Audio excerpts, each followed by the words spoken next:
HRN listeners. As we celebrate our 15th year, we are deepening our commitment to giving voice to the next generation of food systems storytellers, and we need your help.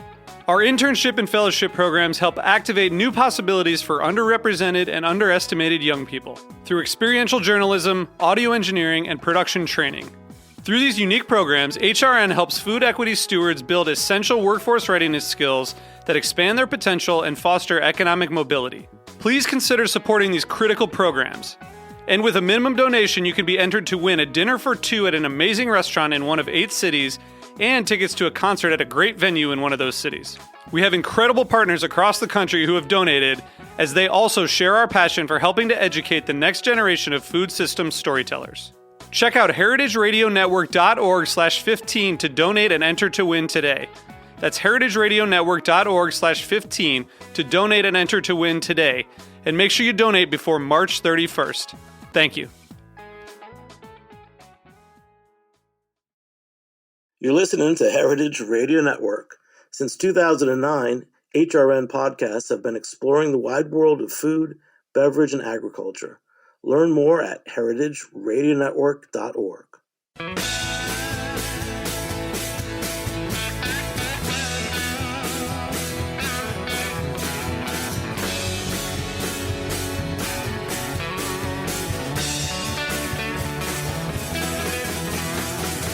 Hey, welcome to Beer Sessions Radio on Heritage Radio Network. I'm Jimmy Carboni, I'm the host. It's our 14th year, and we're very happy to be here on Heritage Radio Network. Join us and become a member, heritageradionetwork.org. So one of our favorite guests has something great coming up, and we're trying to squeeze this in before November 4th, the Learn to Homebrew Day. So here's my guest, Julia Hertz. Julia, give a quick intro. Many of our listeners know you, but you've done so much in the last 2 years since we last talked. Yeah, I would say that if I don't know you or you don't know me, let's fix that. And welcome to everyone listening. Good beers to you. And I'm Julia Herz, the Executive Director of the American Homebrewers Association. And Jimmy is kind enough to let us talk about Learn to Homebrew Day, November 4th, which frankly should be all year long. So it doesn't matter when you're listening to this, but, we got some good stuff going on. Yes, we do. All right.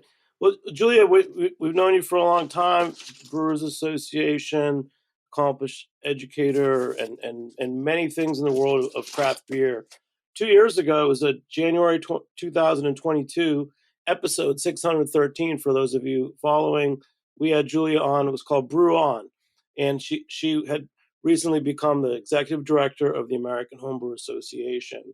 So let's start by, 2 years have gone by. I know you've got your hands in it, and there's a lot of exciting things happening. So let's recap the last 2 years. I mean, you've really made a difference in this organization. Well, glad to hear that. And I think every day is another day under an incredible body of work. And that body of work is the American Homebrewers Association, Zymergy Magazine, homebrewersassociation.org, and our annual homebrew holidays like Learn to Homebrew Day on November 4th. And so I'm now in the ecosystem of that. I've been in a career in beer, but frankly, I started before the career as a hobbyist, and I still remain a home fermenter to date. And what a fun practice it is. So we deliver, and I work hard to make sure you all are aware as HA members what you can access, and it has everything to do from validated homebrew recipes from National Homebrew Competition, gold medal winners, which we host that, to recipes to get you to try new things like the Learn to Homebrew Day Smash beer recipes. Smash meaning single malt, single hop.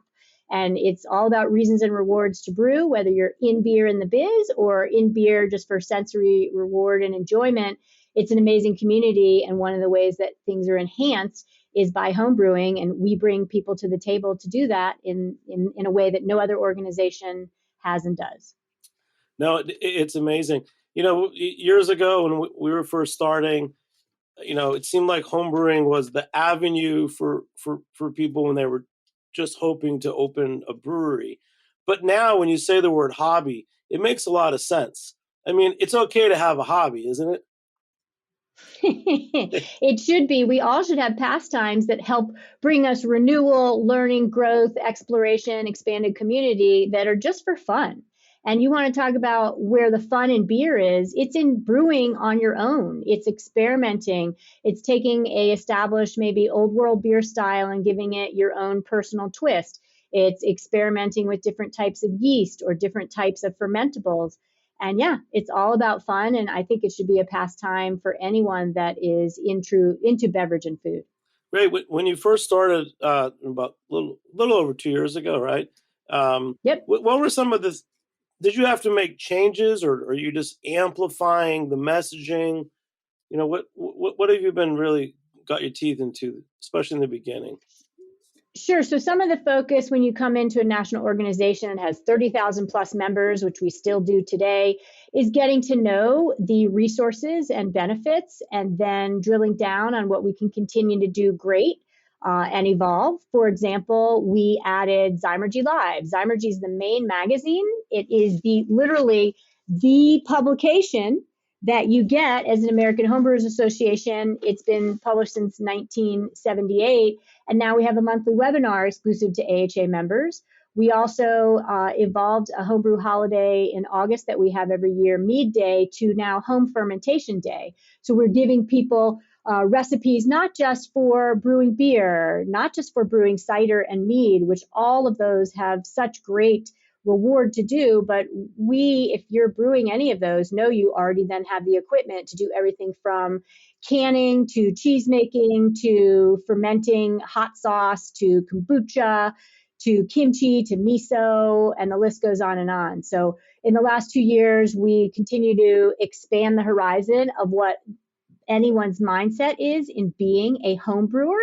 And frankly, being a home brewer means fermenting at home. And so if you're going to ferment at home, we want to give you even more enjoyment by reminding you that you don't just need to focus on beer. You certainly can, but there's all sorts of other things to ferment that then expand your awareness on what the world is like in that arena. Well, Bud's Zymergy magazine. It's pretty exciting that you have a cover by M. Souter from Pints and Panels. Absolutely. Yeah, Jimmy's referencing our most recent issue. And this issue, the theme is homebrewing for a cause, because when you're a home brewer and that pastime is kind of one of the things you do throughout the year, you often give your beer to others. And we don't just give our beers to others for feedback. We often give our beers to others to help them feel a more intimate connection with us in their world. I bring beers to everything from births of babies to celebrate, to funerals, to neighborhood celebrations, right? To homebrew competitions from the Beer Judge Certification Program to get feedback. And so we give away our beer as a cause for other causes, just like craft brewers do in such a prolific way. Oh, that's really great. When you mentioned the Home Fermentation Day, I think about how at one time there were so many, not so many, but there were important homebrew shops and there might have been an old winemaking shop, in the early days where people got their yeast and, casks or something. I know on your website you have resources, and I know there's a lot of great ways to order online. Are there a lot of stores still where you can get these supplies, or is really online the way to go? And we can talk about those stores too, because I know that in your annual awards, you do recognize the best homebrew shops and things like that. Yeah, so American Homebrewers Association website, homebrewersassociation.org, has the most prolific and updated list of homebrew shops and homebrew clubs. Homebrew shops in the U.S. estimated to be about 600 of them. Those are brick and mortar. And look, if you're looking to purchase ingredients, and by the way, AHA has multiple homebrew shops for members that offer discounts just by being an AHA member. You want to go to your local homebrew shop. The advantage of that is you get a real person that is in person and helping you navigate your tastes and preferences for, say, a base recipe and where you might want to evolve it, talking to them about any challenges you might have had in a recent batch of beer, and really seeing in person what's available to you. Online shopping is also absolutely, I mean, we're all kind of the Amazon generation now, a way that a lot of homebrewers purchase. But our suggestion is purchase both in person, and if you want to shop online, there's some amazing providers. And you'll find all that on homebrewersassociation.org, literally listed by state and country. Yeah, no, it's exciting. I love that you mentioned the resources. For Learn to Homebrew Day itself, so what's your program for that day? Is it awareness? Their online, programs or tutorials? Or... The ask for Learn to Homebrew Day on November 4th is to get together with others or just yourself and learn how to brew either a new recipe because you're an advanced brewer, or learn how to brew for the first time. And we published multiple recipes that are available to you. This year, I mentioned we're focusing on smash beers. Single malt and single hop is what that stands for. So we've got a sensory blonde ale recipe for you that is scripted in a 1-gallon version. So very accessible. You can scale it up if you want to brew 5 to 10 gallons. A lot of homebrewers brew 5 gallons or less. And then we've also got a recipe called Super Smash, and it's more of kind of a pale ale. A lot of flexibility in these two beers, but the real ease is it's one malt and one type of hop. So it's not a very complex proposition. And that's really good because Learn to Homebrew Day is about being the beginner in the approach to it. But you can make things as advanced or as simple as you really want, just like baking and cooking and brewing too. I've never really brewed before. I've sat in on brews. Jimmy, time to change that. I'll fly to New York. We'll get you taken care of. I did. One time I sat in on the Beer 101 class with John LaPolia at Bitter and Esther's in Brooklyn, and it Nice. focused a lot on sanitation. So Yes. you were working on his system, like his 3-barrel system, and I kind of lost it with the sanitation. Anyone that wants to start home brewing can, as I said, you can have it be as complex or simple as you want. There's stovetop brewing. You can watch a movie or the most recent game on TV if it's in view of your kitchen and brew. And you basically get a beginner kit. It comes with everything you need. Prepackaged yeast that's viable and ready to add to your batch. You're diluting your malts and maybe doing steeping grains. And it has a series of directions and your hops and the like. And then you just follow the directions, and it also comes with sanitation steps on what to do. And it usually comes with sanitation fluid or dried packets that you will dilute. So you have sanitizer liquid. You can also use bleach. There's so many different things. If you're canning, for example, you already realize the need for sanitation. And most sanitation when you're brewing comes from the heat applied. The whole reason we boil is not just for conversion of getting a process set up for the yeast to access sugars from our malted grains, but it's also to sanitize your batch of beer before you lay it down to ferment. Yeah, no, I would definitely do it that way myself. There's something exciting about going to a shop like Bitter and Esther's where he has a decent sized system, and you really do feel like you're learning to brew the way almost like a pro. But 1,000%, and you can do it like a pro at home with an all-electric system, very accessible. The price is right in so many ways compared to many years ago. App-based brewing, controlled fermentation temperatures. It's off the charts how cool it is and how inexpensive it is to do the full board like you're a little pro brewery at home. And you can do stovetop, as I mentioned. You can do patio brewing with fire and propane burners and gravity-fed system. It's nice to brew outside because if it gets messy, you can just hose it down. So there's garage brewing, there's patio brewing, there's stovetop brewing, and all it takes is the desire of the brewer and what you want to make. As a home brewer, I like to follow Lars Garshol of Norway. He writes about the historic Norwegian farmhouse brewing, and yes. I think he considers that home brewing. I don't know if you want to talk about those techniques and if it's replicable for a home brewer. Well, anything's able to be recreated on the home level based on your desire and equipment. When it comes to farmhouse brewing, the reason that term is around is because great brewing nations like Norway, Belgium, and the like, they were brewing in the barn on the farm, right? And they were, take Saison for as an example style from the great brewing nation of Belgium. They were brewing in the summer season of Saison and brewing that for the farmhouse workers and giving the farmhouse workers something to do when harvest was over, or they had dried malted barley or grains that had been converted. And the reason you do that is because you've got space to brew in that, barn on the farm. And you want to pay attention to what flavors you want. And if you are brewing in the open air, you can literally allow for, and this is where the cosmos, Jimmy, and the universe comes into brewing. You can allow for the flavors that exist from wild yeast, right? And open air fermentation to impart flavors in your beer. Or you can be very controlled. You brought up contamination steps. You can be very controlled where you don't allow any influence for anything except for what you intentionally put into that beer. So yeah, there's a lot of old world abilities to add flavor, and it just depends on what you're after. No, it's exciting. You think about all the opportunities. In the early days, again, early days could be 20 years ago, 15 years ago. I remember just in New York, there were a handful of homebrew clubs.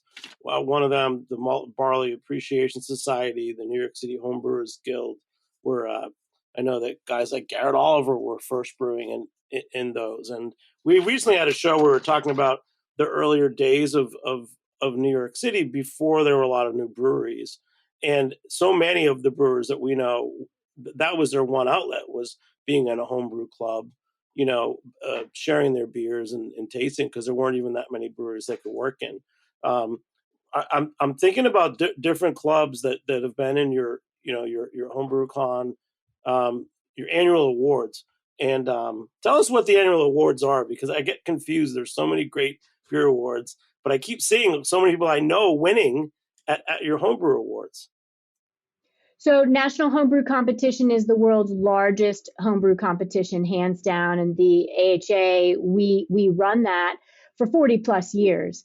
And it's an annual competition. Start brewing now. Stay tuned to the schedule for entries in 2024. If you enter the National Homebrew Competition, you're very wise, because you're going to be judged by some of the country's and world's, frankly, best judges.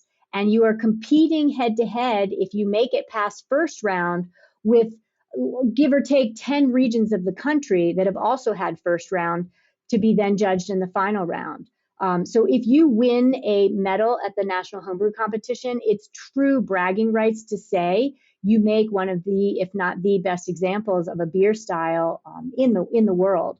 So I would say, no matter what, when you brew, you want others to give you feedback. And one way to do that is entering competitions like the National Homebrew Competition and any one of the Beer Judge Certification Program AHA sanctioned competitions that happen throughout the year. And back to homebrewassociation.org, not just a list of all the homebrew clubs in the US, which there's 2,000 plus, who will be glad to give you feedback on your beer. But the competition schedule is on our website, and the local, regional, and national competitions are the best way to really drill down on making a recipe, refining it, and then making it world class. No, it's great. I just saw that recently, whenever the awards were issued for this year, New York City Homebrewers Guild had a couple members that won, which is always exciting, but it's also exciting that they post about it. Yes, yeah, because it's like I said, it's true bragging rights. Yeah, and I remember Bitter and Esther's a few years ago won Best Homebrew Shop. That must be talk about bragging rights. I mean, winning for Best Homebrew Shop, in the fact that there are still homebrew shops. Can you talk about that category? Because I think that's a really important place for people is to have a homebrew shop. 1,000%. Think of fly fishing, for example, across the country. You're not just going to go into a hardware store, although you can, and get a fishing pole, right? You're going to, if you really want to be more advanced, you're going to look for your fly fishing shop, and there's so many. That's the same with homebrew shops across the US. And as I mentioned, there's 600 plus in our database on homebrewersassociation.org. And these are the brick and mortar locations that are mom and pops that really know the practice of homebrewing that often are hosting classes and gatherings to take you to the next step, or at least coaching you behind the scenes when they provide you a recipe or a kit for your ingredients on how to get the best beer. And what's neat, Jimmy, you kind of bring up the past of beer and craft beer and homebrewing is the infrastructure is there now. So if you were just to start to get into homebrewing today, you don't have to scratch your way to the information that you need.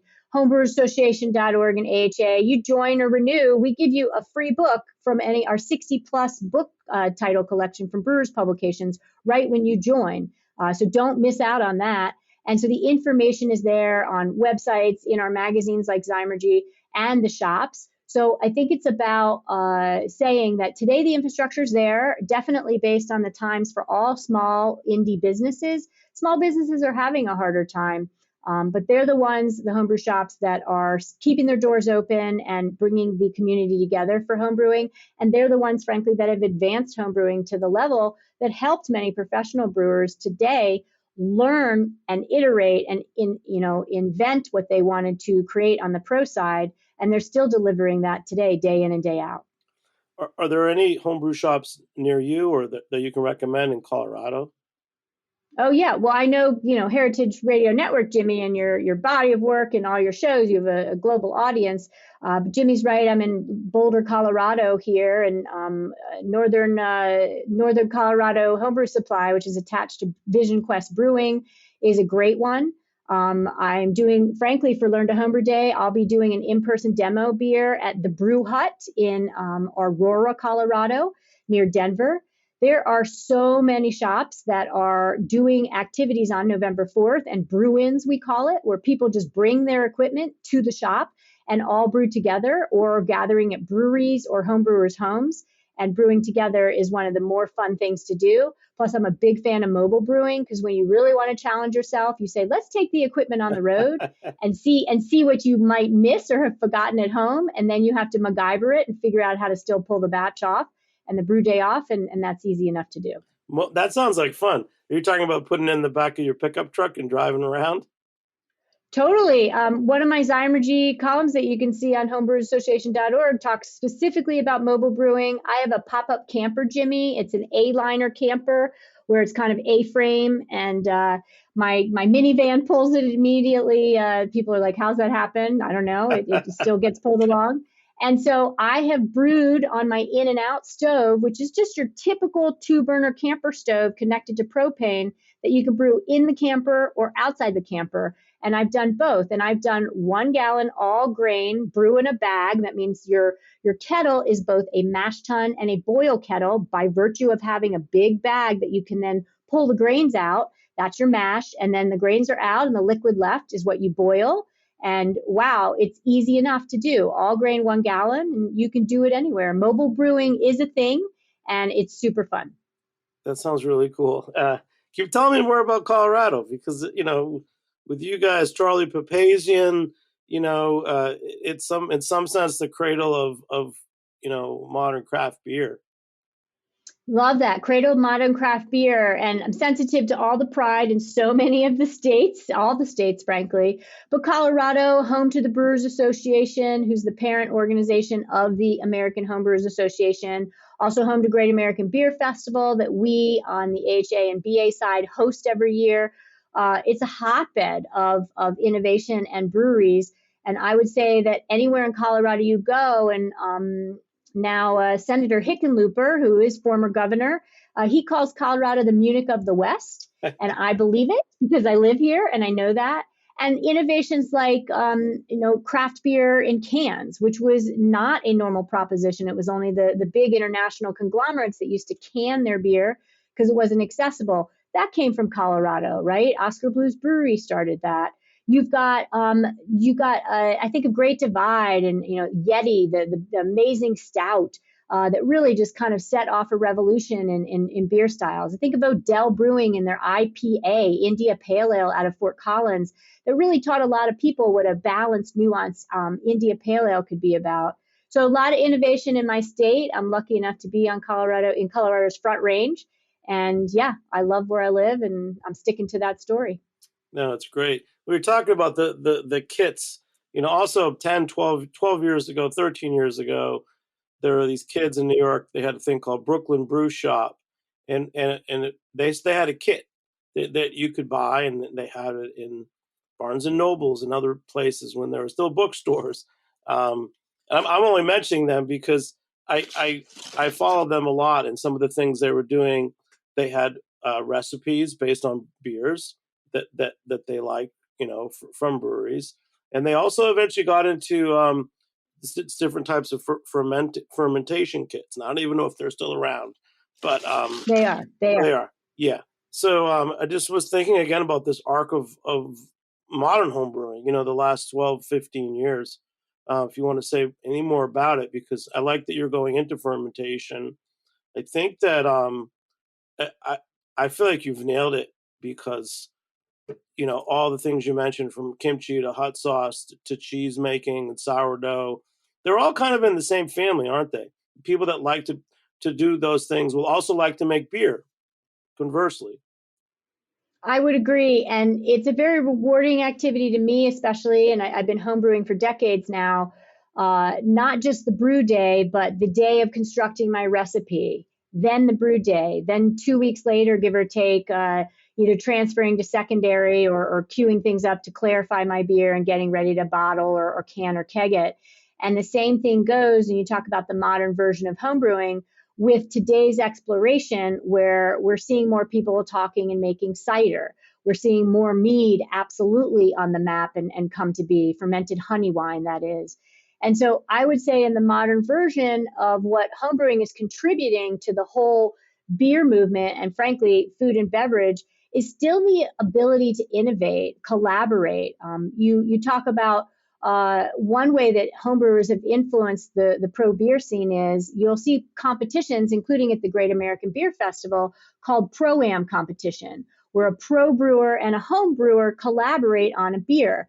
And those are some of the hottest, best beers to try, because that's pro brewer remembering in their brain how to play more, not as much worried about the brew house inventory and what's got to go out the door for sales. So I would say that homebrewers are still really taking beer to a new place, but like you point out, Jimmy, but then also helping us explore in other avenues. I'm presented with many wacky things from homebrewers that are, say, using foraging. Foraging is such a great way to incorporate into your fermentation practice, whether it is adding foraged ingredients to your beers. I've added wild plums picked down the street 5 minutes from my house in Lyons.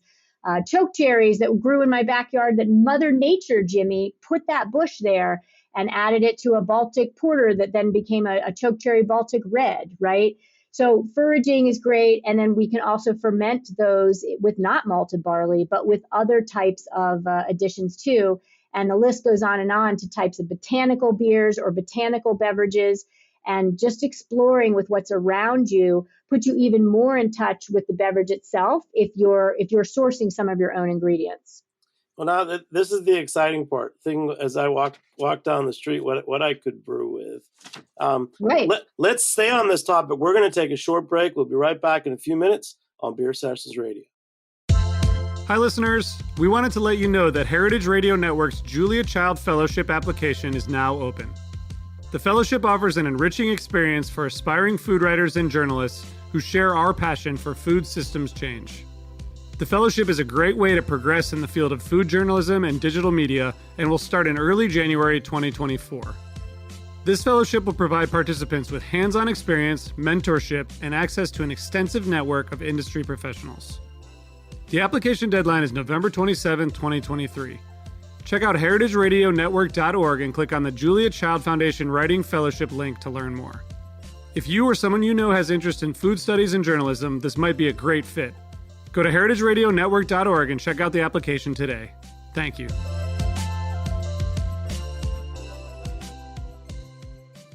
Hey, welcome back to Beer Sessions Radio on Heritage Radio Network. Hey, it's our 14th year. I'm Jimmy Carboni. I'm the host. Support us, become a member at heritageradionetwork.org. I'm talking with Julia Herz of the American Homebrew Association. And coming up November 4th, Learn to Homebrew Day. So, Julia, you're talking about foraging and going down the street, finding choke cherries in your yard and other things.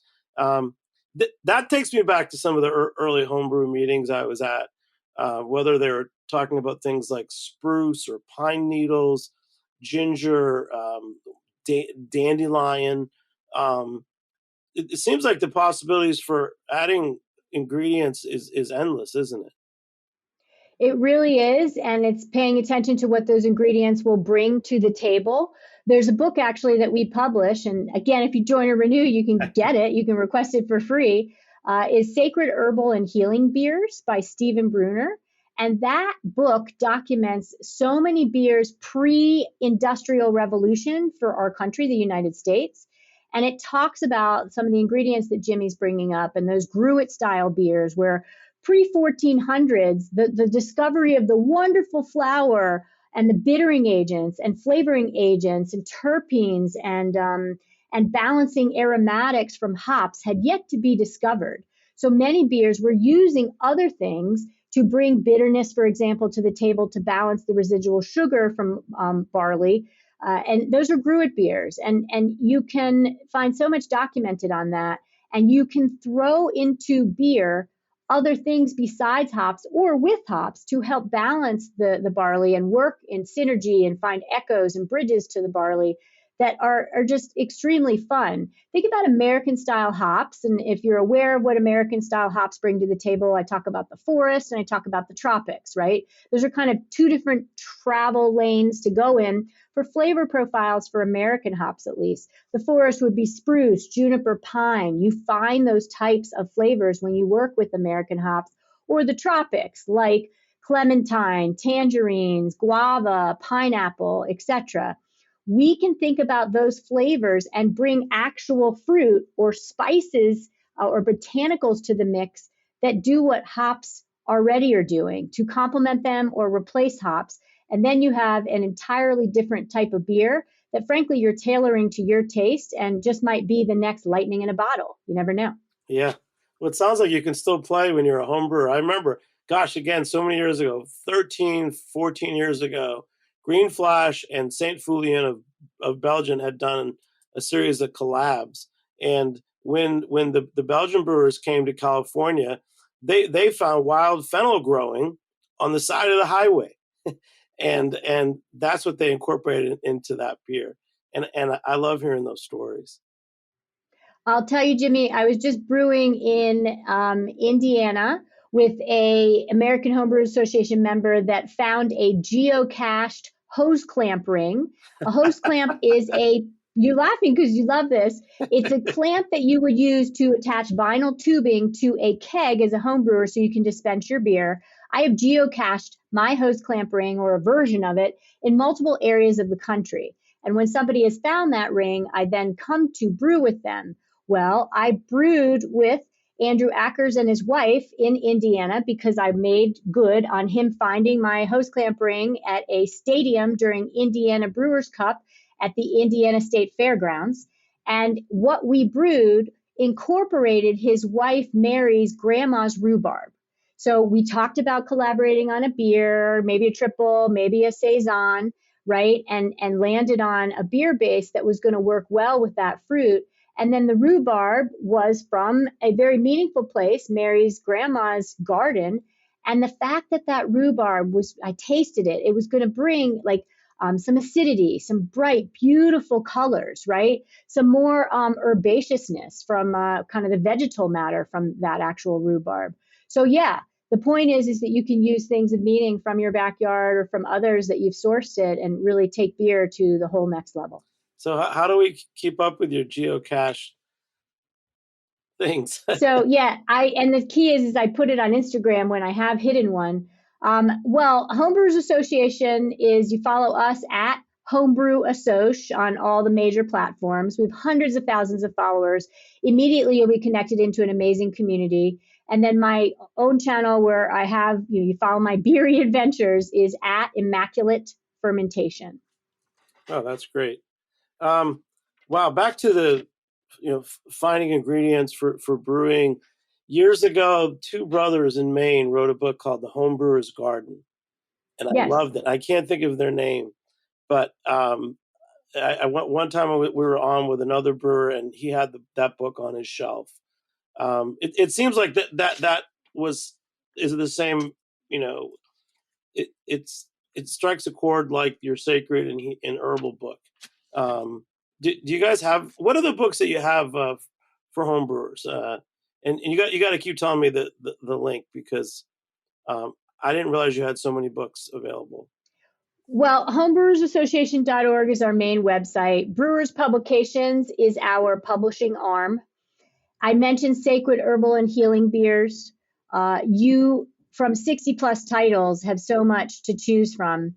You've got everything from the Brewing Classic Styles books, which covers everything from lagers to stouts, to any type of style of beer. We've tapped the preeminent world's experts and had them author amazing resources and books on them. We've got John Palmer on How to Brew, one of the preeminent beer books that's out there, that's taught. Hundreds of thousands of copies of this book has been sold. How to Brew is one absolute must-have in your brewing library.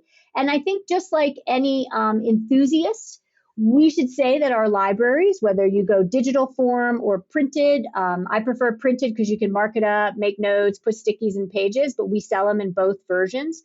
You want to enhance your brew library, right? One of my favorite things when I brew in people's homes is to take a picture of their beer library. And more often than not, many of the Brewers Publications books are in there. So I would say get the base Brewing Classic Style books. Definitely have How to Brew by John Palmer. And then, lots of other books that we haven't even published are out there. Charlie Papazian's Complete Joy of Brewing is a mainstay, and multiple iterations. I love Randy Mosier and Tasting Beer. Josh Bernstein from the New York area is the Complete Beer course book.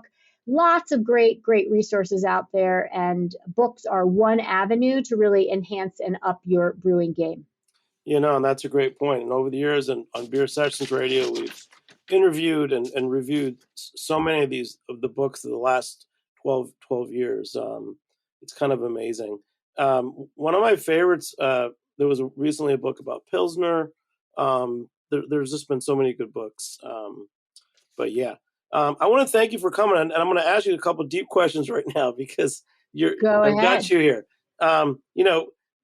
This hobby, and I love that you call it a hobby, because I think that people need hobbies. I mean, really, a lot of people think that everything has to be connected to their career, but I'm amazed. I met some guys in Boston they have a group called Postmodern Brewers, and they have all kinds of careers in finance, accountants, software people, but they really geek out. And I think geek is a good word for home brewers. Is there a typical home brewer? Because I know that's not true, but I want to pose that question to you. Sure. I would say that home brewers as a population is on a spectrum. American Homebrewers Association, I mentioned that 30,000 plus membership that we have, definitely skew to more advanced and intermediate style brewers. Beginning brewers are harder to kind of document, because we don't always know when they're purchasing online and this and that.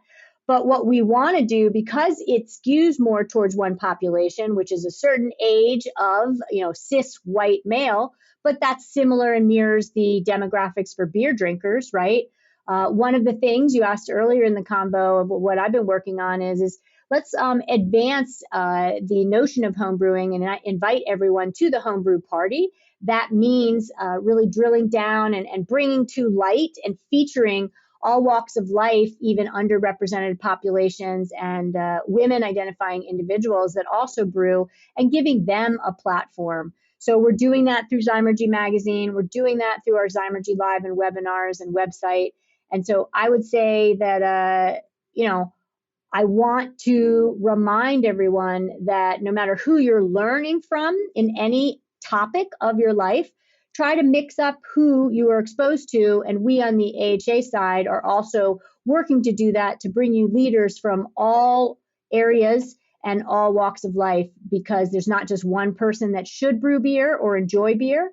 So why not make the population that does both more diverse?